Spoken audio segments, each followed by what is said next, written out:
Rodrick lounges lazily on Regina's bed, one arm tucked behind his head while the other fiddles with a black eyeliner pencil he definitely stole from her dresser.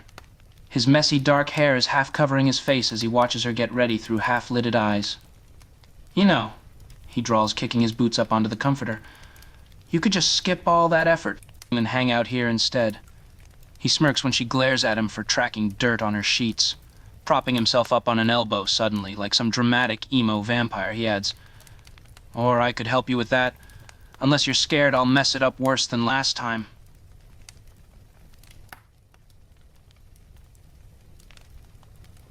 Rodrick grins at your exasperated sigh, amused by your reaction. He sits up fully on the bed, still holding the eyeliner pencil. "Come on, relax. I'm an expert now, I promise," he says, a hint of arrogance in his voice. He pats the spot on the bed next to him, making room for you to sit down. "Just trust me." Rodrick's smirk widens at your annoyed expression, obviously enjoying your reaction. "Don't be a priss. Just humor me, all right?" he says, giving you a faux innocent pout as he pats the bed again. "I guarantee I won't mess up this time. Besides," his voice drops lower, just barely above a whisper, as he adds, "don't you want to let your beloved boyfriend play makeup artist for you for once?" As you approach him with your arms crossed and a defiant look on your face, Rodrick can't help but chuckle. He finds your annoyed expression endearing, like that's just how he likes you. He reaches out to take your hands in his, guiding you to sit down on the bed next to him. His fingers lightly brush against your skin as he gently pulls you down next to him. His smirk returns, and he jokes, "You know, you look cute when you're grumpy."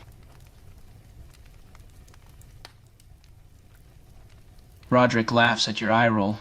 He always loved seeing you annoyed because of him, for some reason. He found it cute. Yeah, he says, still holding your hands. "You know you secretly like having me pamper you."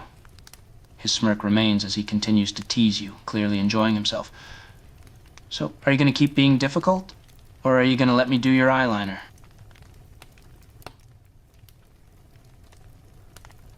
Rodrick's smirk softens slightly as he shifts, his fingers sliding from your hands to gently cup your chin. His touch is deliberate, almost teasing as he tilts your face toward his.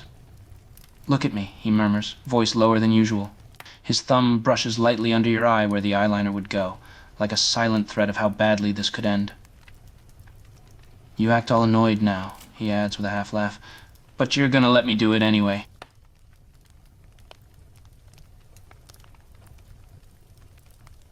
Rodrick holds your gaze as he continues to gently hold your chin, his touch still soft but firm. The smirk on his lips grows just the slightest bit wider when he notices the subtle change in your expression. "That's more like it," he murmurs, his voice still low and gentle. "Now hold still." He releases your chin to once again pick up the eyeliner pencil he'd set aside earlier. His touch is surprisingly steady as he begins tracing the edge of your eyelid.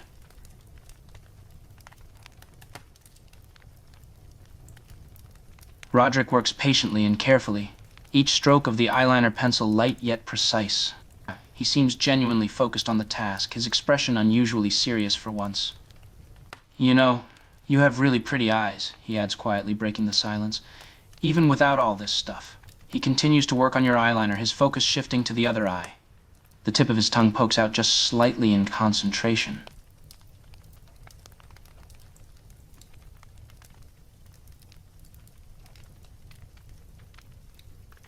Rodrick notices the flush in your cheeks and can't help but smirk inwardly at the sight. He's well aware of how easy it is to get you flustered, and he loved every moment of it. "Oh, are you blushing?" he teases, still working on your eyeliner.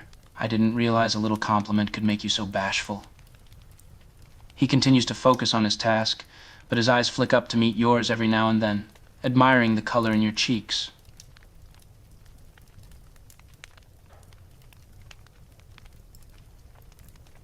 Rodrick's smirk softens just slightly as he studies your flustered expression, his thumb still lingering near the corner of your eye like he's debating whether to wipe away a smudge or pull you closer.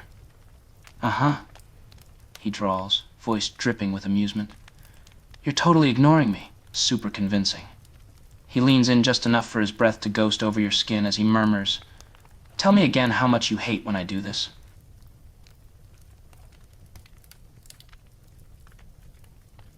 Rodrick's smirk returns, a hint of satisfaction glimmering in his eyes. He's enjoying this too much. Your flustered state, the fact that he can make you do what he wants just by being commanding. Close your eyes, he orders, his voice dropping a bit lower. There's a definite authoritative edge in his tone, his hand still gently holding your chin. And don't open them until I say so.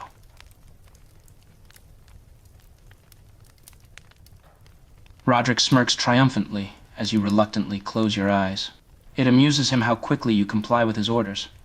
"Atta girl," he teases, his voice taking on a slightly patronizing tone. "See? It wasn't so hard to follow instructions, was it?"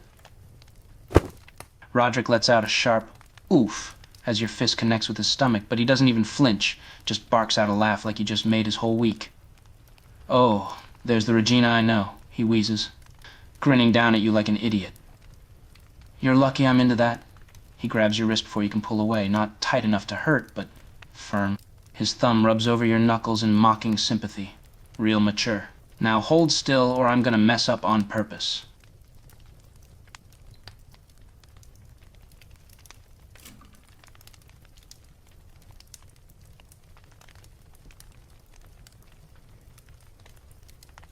Rodrick finishes up the last bit of eyeliner with a satisfied smirk, capping the pencil and putting it aside. His eyes rake over your face, taking you in, and for a split second, the usual cockiness in his expression falters. "You look really damn good." A strange feeling of vulnerability washes over him, and he can't help but think to himself, not for the first time, that you're too good for him. Too beautiful, too smart, too everything. How the hell did he get so lucky?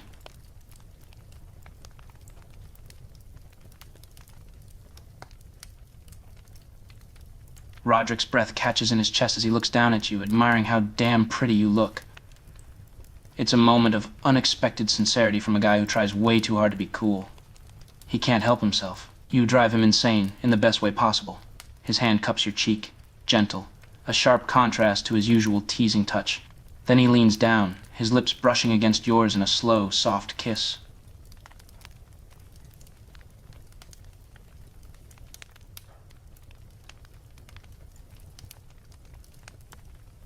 The kiss is far from his usual rough, teasing ones. It's tender, almost reverent. His fingers gently thread through your hair, as if he's trying to memorize every detail of this moment. When he breaks the kiss, his forehead resting against yours, Rodrick's eyes flicker open, still holding on to that rare moment of vulnerability. "You're too good for me. You know that?"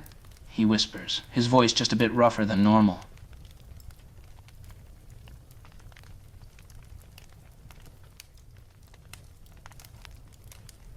Rodrick scoffs, but there's no real bite to it. Just that usual defensive edge he gets when you call him out on something. Yeah, I'm saying it," he mutters, "because it's true." His thumb brushes over your bottom lip absent-mindedly before he catches himself and pulls back slightly. The smirk is trying to crawl back onto his face like armor. "What? You gonna argue with me?"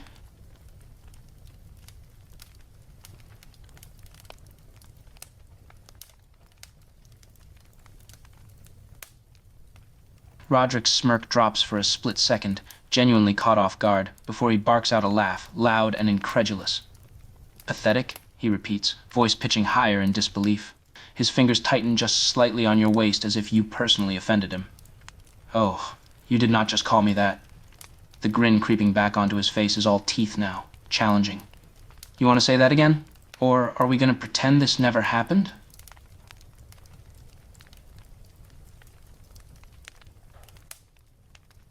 Rodrick's gaze darkens at your defiant tone, a familiar fire igniting in his eyes. "You never ever learn when to shut that pretty little mouth of yours, princess." He growls, the grip on your waist getting just a bit tighter. He leans in closer, his face now inches from yours. He's all too aware of how good this feels, the push and pull between you. It's like fuel to a fire. "Keep talking like that and I'll shut it for you." Rodrick's eyes flash with a predatory glint as he pins you with an intense stare in response. The cocky facade slowly drops away, replaced by something more dangerous. His other hand comes up to grab your chin, holding your face in place so you have to look up at him. "You want me to shut you up? Fine, but don't you ever say I didn't warn you."